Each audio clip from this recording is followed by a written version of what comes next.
અને છોટાઉદેપુર બાદ પંચમહાલ જિલ્લામાં પણ કમોસમી વરસાદ જીવલેણ બન્યો। શહેરના છોગાડા ગામે ભારે પવન ફૂંકાતા એક દિવાલ ધરાશાયી થઈ।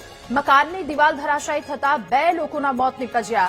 એક મહિલા અને એક બાળકનું ઘટના સ્થળે જ મોત નીપજ્યું। ત્યારે સતત ભારે પવન સાથે વરસાદ ખાબકતા પરિસ્થિતિ પંચમહાલથી એક દુર્ઘટના સર્જાઈ છે। મકાનની દિવાલ ધરાશાયી થતા એક મહિલા અને એક બાળકનું મોત નીપજ્યું છે। ત્યારે પંચમહાલ જિલ્લામાં કમોસમી વરસાદ જીવલેણ બન્યો। એક તરફ કમોસમી વરસાદે ચિંતા વધારી છે, બીજી તરફ પંચમહાલમાં આ એક શોકનો માહોલ છવાયો। વધુ માહિતી મેળવીશું। સંવાદદાતા વિવેક આપણી સાથે ફોન લાઈન પર જોડાયા છે। વિવેક, પંચમહાલમાં માવઠું જીવલેણ બન્યું, એક બાળકનું મોત, એક મહિલાનું મોત, શું વધુ વિગતો? વાત કરીએ તો પંચમહાલ જિલ્લામાં ગત સાંજથી વહેલી સવાર સુધી વરસાદ વરસ્યો હતો, જેમાં શહેરા તાલુકામાં છોગાડા જે ગામ છે, છોગાડા ગામમાં એક મકાનની દિવાલ ધરાશાયી થઈ ગઈ છે। ભારે પવનને કારણે દિવાલ ધરાશાયી થવાને કારણે જે દિવાલ ધરાશાયી થઈ તેમાં 42 વર્ષીય મહિલા અને 7 વર્ષના બાળકનું ઘટના સ્થળે મોત થયું છે।